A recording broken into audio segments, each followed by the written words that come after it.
محمد وعلى آل محمد كما صليت على إبراهيم وعلى آل إبراهيم إنك حميد مجيد اللهم بارك على محمد وعلى آل محمد كما باركت على إبراهيم وعلى آل إبراهيم إنك حميد مجيد الحمد لله মুআজ্জাজ মুহতারাম হাজিরিন মহান রব্বুল আলামিনের দরবারে লাখ কোটি শুকরিয়া জ্ঞাপন করছি যে মহান মালিক রব্বুল আলামিন আমাদেরকে আল্লাহ পাকের প্রিয় ঘর মসজিদে কোরআন এবং হাদিস থেকে কিছু আলোচনা বলবার এবং শুনবার উদ্দেশ্যে জুমার নামাজের পূর্বে আল্লাহ তাবারাক ওয়া তাআলা আসার এবং বসার তৌফিক দান করছেন এজন্য কালিমাতুশ শুকর আদায় করি আলহামদুলিল্লাহ মুআজ্জাজ মুহতারাম হাজিরিন মহান রব্বুল আলামিন আপনাকে আমাকে বড় মায়া এবং মহব্বত করে সৃষ্টি করেছেন আল্লাহ তাআলা কোরআনে পাকে বলেছেন খলাকতু বিয়াদাইয়া মানব জাতিকে আমি আল্লাহ তাআলা নিজ কুদরতি হাতে সৃষ্টি করেছি সুবহানাল্লাহ আমরা সুবহানাল্লাহ পড়ি আলহামদুলিল্লাহ পড়ি আমার প্রিয় নবী সাল্লাল্লাহু আলাইহি সাল্লাম হাদিসে পাকে বলেন সুবহানাল্লাহ ওয়ালহামদুলিল্লাহ তামলাউ আও তামলাআন মা বাইনাস সামাওয়াতি ওয়াল আরদ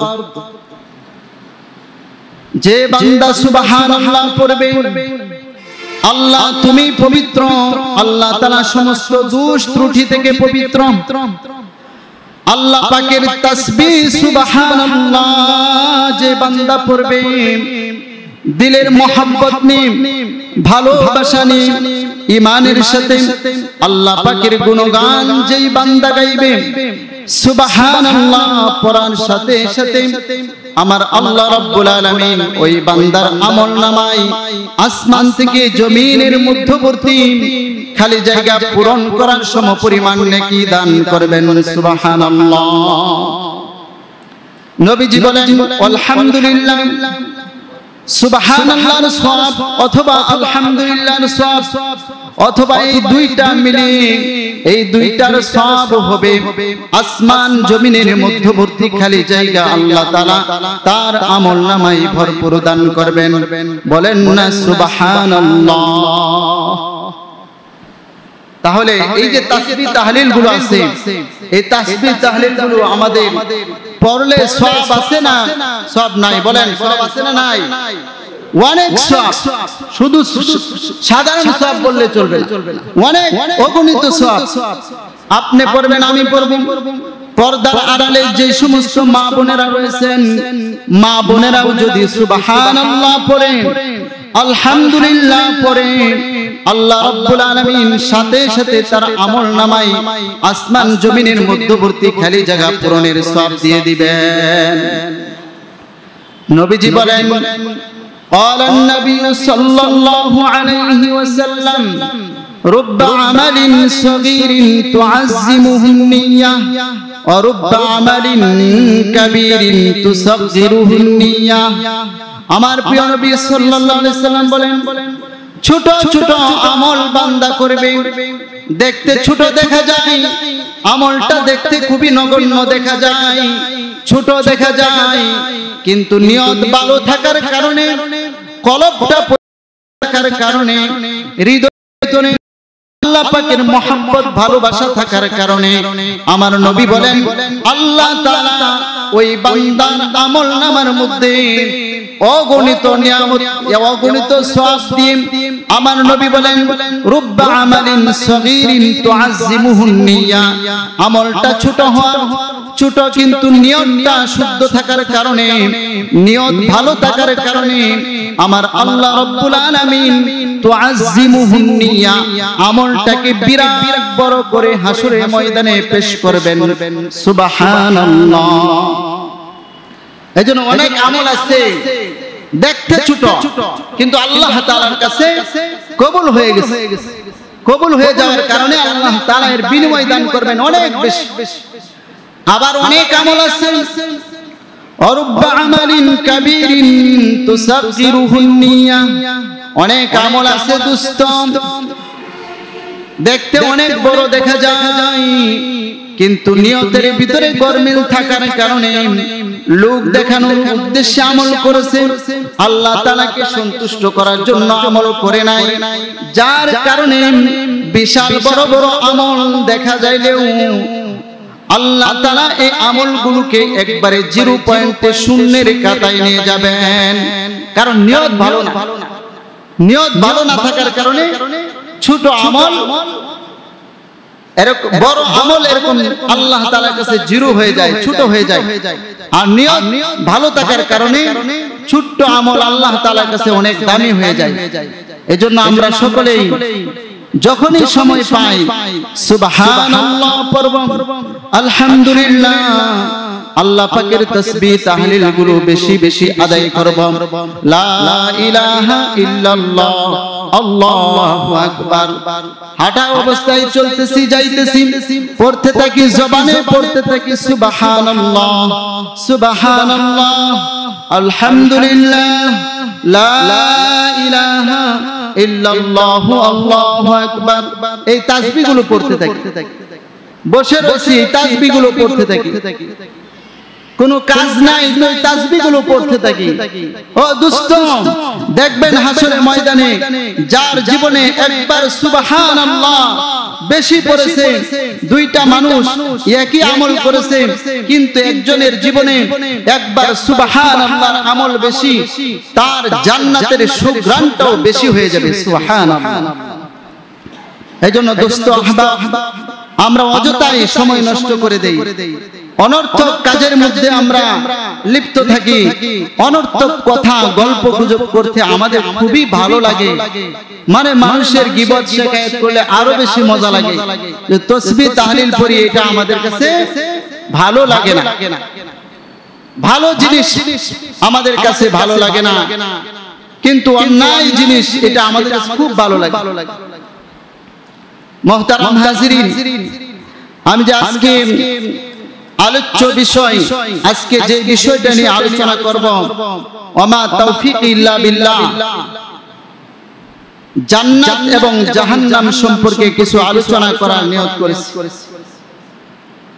জান্নাত হলো শান্তির জায়গা, এক কথায় জান্নাত হলো আরামের জায়গা, জান্নাত হলো শান্তির জায়গা, জান্নাত হলো এরকম ভাবে পৃথিবীর আরাম আয়েশ যাকে বলা হয় শান্তি আর শান্তি, সেই শান্তির জায়গা হলো জান্নাত।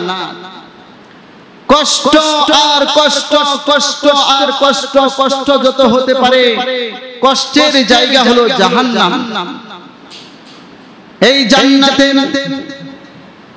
8টি স্তর রয়েছে।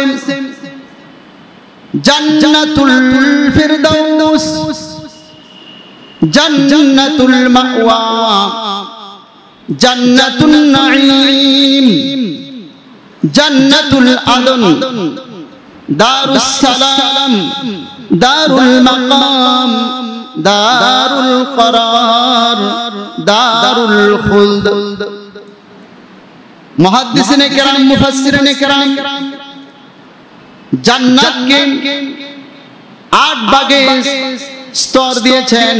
কোরআন এবং হাদিসের থেকে এরকম ভাবে সার নির্যাস হলো একটি জান্নাত আল্লাহ রাব্বুল আলামিন তৈরি করেছেন। জান্নাত মূলত একটি, কিন্তু একটি জান্নাতের স্তর হলো 8টি। জান্নাতের স্তর কয়টি? 8টি। জান্নাতের অবস্থান কোথায়? জান্নাতের অবস্থান হলো পৃথিবীর সর্বোচ্চ স্থান, মানে উচ্চতে উপরে হলো জান্নাত। জান্নাতের জায়গা হলো মাটির নিচে না, জান্নাতের অবস্থান হলো আসমানের উপরে, জান্নাতের উপরে হলো আরশে আজিম, আল্লাহ পাকের যেখানে তিনি আসন গ্রহণ করেছেন সেখানে হলো জান্নাত। এইজন্য আমরা জান্নাত সম্পর্কে আমরা জানবো, জান্নাত সম্পর্কে আলোচনা শুনবো। তাহলে আমাদেরকে জানতে হবে যে জান্নাতুল ফেরদাউস, জান্নাতুল মাওয়া, জান্নাতুন নাঈম, জান্নাতুল আদন, দারুস সালাম, দারুল মাকাম, দারুল করার, দারুল খুলদ, এই 8টি জান্নাতের মধ্যে মুমিন মুসলমানদেরকে তাদের আমলের অবস্থা অনুযায়ী তাদেরকে আল্লাহ রাব্বুল আলামিন স্থান দিবেন, শান্তির ঠিকানা দিবেন। এজন্য আমার প্রিয় নবী সাল্লাল্লাহু আলাইহি সাল্লাম বলেন যে তোমরা যখন আল্লাহ তাআলার কাছে জান্নাত চাইবা, ইদা সাআলতা, যখন তোমরা আল্লাহর কাছে জান্নাত চাইবা তখন জান্নাতুল ফেরদাউস কামনা করো, কারণ জান্নাতুল ফেরদাউস হলো সর্বোচ্চ জান্নাত। তো সেই জান্নাতে যেতে হলে আমাদেরকে কি কাজ করতে হবে? আল্লাহ রাব্বুল আলামিন কোরআনে পাকে বলেন, ইন্নাল্লাযীনা ক্বালু রাব্বুনাল্লাহু সুম্মা ইসতাকামু তাতানাজ্জালু আলাইহিমুল মালাইকাতু আল্লা তাখাফু ওয়া লা তাহজানু ওয়া আবশিরু বিল জান্নাতি আল্লাতী কুনতুম তুআদুন। নিশ্চয়ই যারা ঈমান আনয়ন করবে, যারা বলবে রব্বুনাল্লাহ, আমাদের রব হলো আল্লাহ, আমাদের পালনকর্তা আল্লাহ, আমাদের সৃষ্টিকর্তা আল্লাহ, আমাদের জীবনদাতা আল্লাহ, আমাদের মওত দাতা আল্লাহ, আমাদের সন্তান দেওয়ানের মালিক আল্লাহ, সব কিছুর মালিক আল্লাহ। যে বলবে রব্বুনাল্লাহ, আমাদের রব হলো আল্লাহ, এই কথা যেই বান্দা স্বীকার করবে, যেই বান্দি স্বীকার করবে, সুম্মা ইসতাকামু,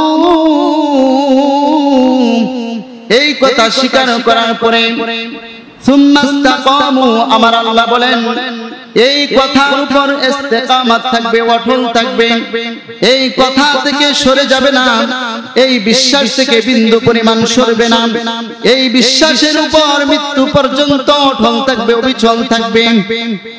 সুম্মা ইসতাকামু, এই কথার উপর মৃত্যু পর্যন্ত অটল থাকবে, এরকম এই কথা থেকে সামান্য পরিমাণ পিছপা হবে না। এই কথার উপর অটল থাকার অর্থ কি? আল্লাহর যেই হুকুমগুলো আছে সেই হুকুমগুলো পালন করবে, আমার নবীর যেই তরিকা অনুযায়ী আমল করবে, এটাই হলো এই কথার উপর অটল থাকা। আল্লাহ পাকের রুবুবিয়তকে স্বীকার করা, আল্লাহ তাআলা যে রব, আল্লাহ তাআলাকে রব জানা, রব মানা, আল্লাহ পাকের রুবুবিয়তের উপরে 100% বিশ্বাস রাখা, ইয়াকিন থাকা মওত পর্যন্ত। তাতানাজ্জালু আলাইহিমুল মালাইকাতু আল্লা তাখাফু ওয়া লা তাহজানু, এই কথার উপর যেই মওত পর্যন্ত অটল থাকবে, আল্লাহ বলেন আসমান থেকে ফেরেশতার দল এসে যাবে, ফেরেশতারা টিম নিয়ে, দল নিয়ে আগমন করবেন। তাতানাজ্জালু আলাইহিমুল মালাইকাতু আল্লা তাখাফু, ওই মুমিন বান্দাকে বলতে থাকবে তোমার মৃত্যুর সময় হয়ে গেছে, আল্লাহ তাখাফু, ভয় পাইও না, ওয়ালা তাহজানু, চিন্তা করিও না, আমরা তো ভাবি মৌতের পরে নির্জনের ঘর কবরে কিভাবে থাকব। কবরে যেখানে মোবাইল নাই, যেখানে বাতি নাই, যেখানে কোনো কিছু নাই, সেই কবরে অন্ধকার কবরে কিভাবে থাকব। আল্লাহ রাব্বুল আলামিন মুমিন বান্দার জান কবজ করার সময় ফেরেশতা পাঠিয়ে দিবেন। ফেরেশতা আয়েশা কানে কানে মুমিন বান্দার কানে কানে বলবে, আল্লাহ তাখাফু ওয়ালা তাহজানু। ও মুমিন বান্দা, আল্লাহকে তুমি বিশ্বাস করেছিলা, আল্লাহর উপরে তুমি ঈমান এনেছিলা, আল্লাহর হুকুমগুলো যথাযথভাবে তুমি পালন করেছিলা। যখন নামাজের ডাক হয়ে যাইতো, মসজিদে যখন আযানের ধ্বনি যখন তোমার কানে চলে আসতো, আল্লাহু আকবার, আল্লাহু আকবার, আল্লাহ সবচেয়ে বড়, আল্লাহ সবচেয়ে বড়, হাইয়া আলাস সালাহ, হাইয়া আলাল ফালাহ, নামাজের দিকে আসো, কল্যাণের দিকে আসো, এই ঘোষণা শোনার সাথে সাথে যখন তুমি এরকম আরামের ঘুমকে তুমি পরিহার করে, ল্যাপকে তুমি চাইলে রেখে, কম্বলকে চাইলে রেখে তুমি উঠে গেছো। শীতের মৌসুমে বড় কঠিন ওযু করা, ঠান্ডা লাগে, ওই ঠান্ডাকে তুমি উপেক্ষা করে কষ্ট করে তুমি ওযু করেছো, ওযু করে তুমি ফজরের নামাজে চলে এসেছো, আল্লাহর কুদরতি কদমে সিজদা দিয়েছো। সিজদা দেওয়ার পরে তোমার জবান থেকে বের হয়েছে সুবহান রাব্বিয়াল আ'লা, সুবহান রাব্বিয়াল আ'লা। মহান আল্লাহর পবিত্রতা ঘোষণা করতেছি। আমার আল্লাহ রাব্বুল আলামিন বলেন, ও বান্দা, ও আমার বান্দি, তুমি যখন শীতের মৌসুমে কষ্ট করে ফজরের সময় আরামের ঘুমকে তুমি হারাম করে দিয়ে আমি আল্লাহর কুদরতি কদমে যখন তুমি সিজদা দিয়ে সুবহান রাব্বিয়াল আ'লা বলেছ, তখনই আমি আল্লাহ তাআলা তোমার জন্য জান্নাতের ফয়সালা করে দিয়েছি। সুবহানাল্লাহ, তখনই আমার জন্য জান্নাতের ফয়সালা হয়ে গেছে। এই জন্য মউতের সময় ফেরেশতারা আয়েশা বলতেছে, আল্লাহ তাখাফু, চিন্তা করিও না, ভয় করিও না, ওয়ালা তাহজানু, চিন্তা করিও না, ওয়া আবশিরু বিল জান্নাতিল্লাতী কুনতুম তুআদুন। নাও নাও, ফেরেশতারা জান্নাতের ছবি দেখায় বলবে, এই যে দেখো তোমার জন্য এই বালাখানা জান্নাত তৈরি করা হয়েছে, যে আল্লাহ রাব্বুল আলামিন তোমার জন্য জান্নাতের ওয়াদা করেছিলেন, আমলের বিনিময়ে, নামাজের বিনিময়ে তোমার জন্য জান্নাতের ওয়াদা করেছিলেন। এই নাও জান্নাতের ছবিটা তুমি একটু দেখো। সুবহানাল্লাহ, এই জান্নাতে আমরা যাওয়ার জন্য রাজি আছি না ইনশাআল্লাহ? তো নামাজ পড়তে হবে, জান্নাতে যাইতে হলে নামাজ পড়তে হবে, নামাজ ছাড়া কোনো গতি নাই। নাফরমানি করে জান্নাতে যাওয়া যাবে না। যে আল্লাহ রাব্বুল আলামিন আমাকে আপনাকে 24টা ঘন্টা দিলেন, 24 ঘন্টা দেওয়ার পরে রাতের বেলায় কেউ 6 ঘন্টা, 7 ঘন্টা, 8 ঘন্টা আরামে ঘুমাইতেছি, ঘুমানোর পরে ফজরের নামাজের আজান হয়ে যায় কিন্তু নামাজ পড়ি না, তাহলে আমি হইলাম আল্লাহ পাকের 1 নম্বর নাফরমান বান্দা। আল্লাহ তাআলা হিসাব নেবেন হাসরের ময়দানে, কিরে বান্দা, তোকে আমি 7 ঘন্টা ঘুমের সময় দিয়েছিলাম, 8 ঘন্টা ঘুমানোর সময় দিয়েছিলাম। বন্ধু যখন তোমার মোবাইলে ফোন করে তখন তুমি সজাগ হয়ে যাও, রাত 2টার সময় বন্ধু যখন ফোন করে সজাগ হয়ে যাও, জি বন্ধু, বন্ধুর ডাকে ফোন রিসিভ করতে পারো। আর আমি আল্লাহ তাআলা তোমাকে জবান দিলাম, কান দিলাম, নাক দিলাম, চেহারা দিলাম, শরীর দিলাম, হায়াত দিলাম, সুস্থতা দিলাম, 7 ঘন্টা 6 ঘন্টা আরামের ঘুম এরকম ভাবে তোমাকে পারাইলাম। আর আমি আল্লাহর ঘোষণা মসজিদ থেকে এসে গেল, আল্লাহু আকবার বলল, হাইয়া আলাস সালাহ বলল, নামাজের দিকে আসো। ও নাফরমান বান্দা, এই কথাটা কি তোমার কানে বাজে না? তোর বন্ধুর চাইতে কি আমি আল্লাহ খারাপ হয়ে গেলাম? এই জন্য বেনামাজীদেরকে হাসরের ময়দানে জাহান্নামের আগুনে টেনে টেনে নিক্ষেপ করা হবে। নাউযুবিল্লাহ। নাফরমানি করি, আল্লাহর খায়া, আল্লাহর সবকিছু পড়ে নামাজ পড়ি না, জাহান্নামের আগুনে আমাকে নিক্ষেপ করবে। আর যদি জান্নাতে যেতে চায়, জান্নাতের চাবি লাগবে। আসসালাতু মিফতাহুল জান্নাহ, নামাজ হলো বেহেশতের চাবি। চাবি যদি না থেকে জান্নাতে কিভাবে প্রবেশ করব? এজন্য নামাজ কায়েম করতে হবে। আল্লাহ পাকের নাফরমানি করা যাবে না। যেখানে থাকি না কেন, যে অবস্থায় থাকি না কেন, যখন নামাজের টাইম হয়ে যায় ওখানে নামাজটা আদায় করে নেই, আল্লাহ পাকের ডাকে সাড়া দিয়ে ফেলি, তাহলে আল্লাহ রাব্বুল আলামিন এই জান্নাতের যে ওয়াদা করলেন সেই জান্নাতে প্রবেশ করার মতো আল্লাহ তাআলা আমাকে আপনাকে সুযোগ করে দিবেন। তারপরে আল্লাহ পাক রব্বুল আলামিন বলেন, وأبشروا بالجنة التي كنتم توعدون نحن أولياؤكم في الحياة الدنيا وفي الآخرة ولكم فيها ما تشتهي أنفسكم ولكم فيها ما تدعون نزلا من غفور رحيم। এই জান্নাতে যাওয়ার পরে আল্লাহ রাব্বুল আলামিন বান্দার যত চাহিদা আছে সমস্ত চাহিদাকে আল্লাহ তাআলা পূরণ করে দিবেন। এত এত নিয়ামত দান করে করবেন, এটা আমাদের কল্পনার বাহিরে। ওয়ালাকুম ফিহা মা তাশতাহি আনফুসুকুম ওয়ালাকুম ফিহা মা তাদউন, তোমাদের মন যা চাইবে তাই দেওয়া হবে। জান্নাতে কোনো কমতি নাই। আল্লাহর কাছে কি কোনো কমতি আছে? আল্লাহর কাছে কোনো কিছু কমতি নাই। যা চাইমু সব আল্লাহ তাআলা সাথে সাথে পূরণ করে দিবেন। আল্লাহ তাআলার কাছে কোনো কমতি নাই। হাশরের ময়দানে যদি আমরা মুমিন হই আমাদেরকে আল্লাহ রাব্বুল আলামিন স্বাগতম জানাইবেন। কবির ভাষায় বলা হয়েছে গুফতে আল্লাহ, গুফতে আল্লাহ মুমিনেরা ভেরি গুড, রোজ ময়দান কাফেরেরা গেট আউট। গুফতে আল্লাহ মুমিনেরা ওয়েলকাম, রোজ মাহশর কাফেরেরা জাহান্নাম। গুফতে আল্লাহ মুমিনেরা কাম হিয়ার, রোজ মাহশর মুশরিকেরা জাহান্নাম।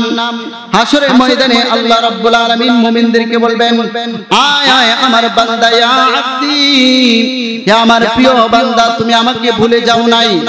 দুনিয়াতে সুখে থাকো, অসুস্থ থাকো, হাসপাতালে থাকো অথবা ঘরের মধ্যে আরাম জাজিমের মধ্যে তুমি শুয়ে থাকো, কিন্তু তুমি সব সময় তোমার জবানে ছিল সুবহানাল্লাহ, আলহামদুলিল্লাহ, লা ইলাহা ইল্লাল্লাহু, আল্লাহু আকবার।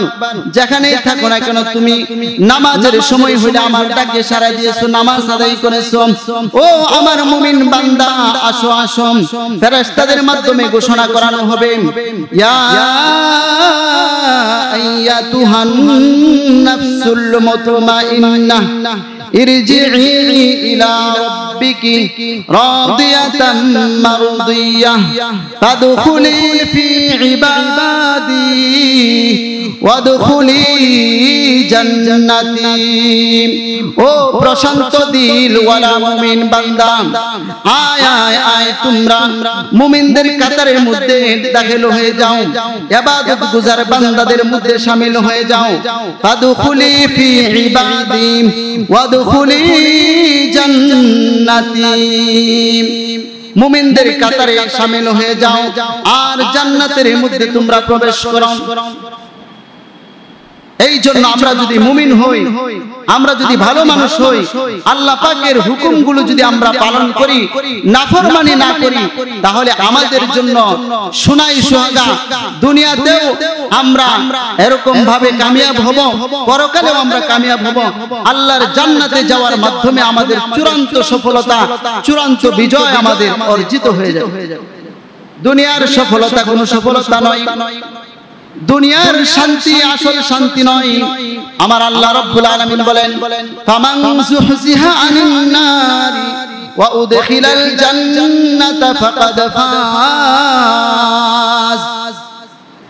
যাদেরকে জাহান্নাম থেকে দূরে সরানো হয়েছে, দূরে রাখা হয়েছে আর জান্নাতের মধ্যে প্রবেশ করানো হয়েছে, তারাই হলো সফলকাম, তারাই হলো বিজয়ী, তারাই হলো চূড়ান্ত সফলতা অর্জনকারী।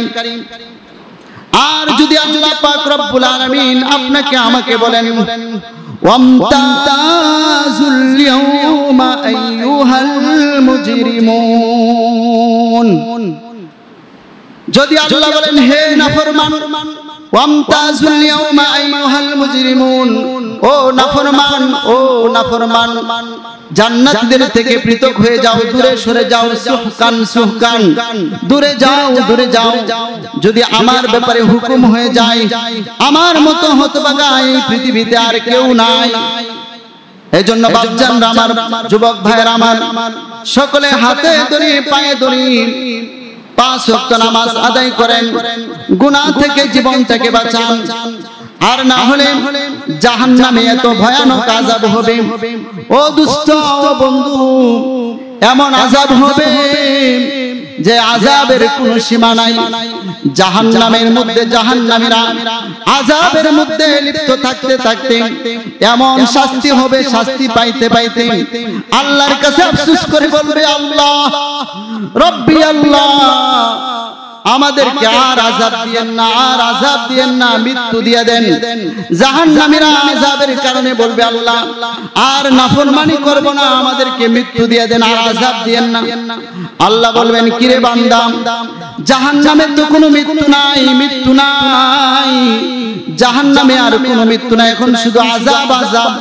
জাহান্নামীরা এত কষ্ট পাবে, বলবে, আল্লাহ আমাদেরকে বছরে অথবা মাসে একটু ছুটি দেন, একটু বিরতি দেন, আমাদের এত কষ্ট আর সহ্য হইতেছে না। জাহান্নামীরা এরকম ভাবে আফসোস করবে, ইয়া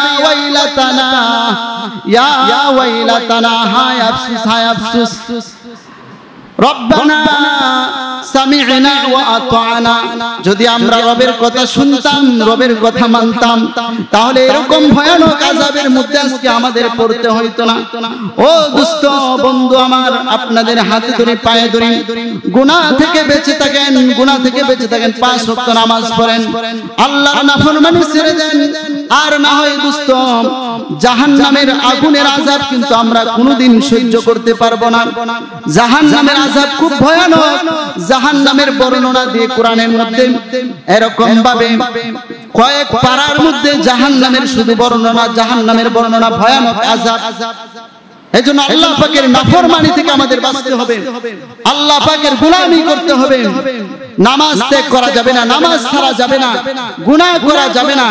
আল্লাহ রাব্বুল আলামিন আমাদের সকলকে গুনাহ মুক্ত জীবন যাপন করে যেন আমরা সকলে জান্নাতের পথকে বেছে নিতে পারি, জান্নাতের দিকে যেন আমরা আগাইতে পারি, জাহান্নাম থেকে যেন আল্লাহ তাআলা আমাদের সকলকে যেন হেফাজত করেন। সকলে বলি আমিন। যারা কাবলা জুমা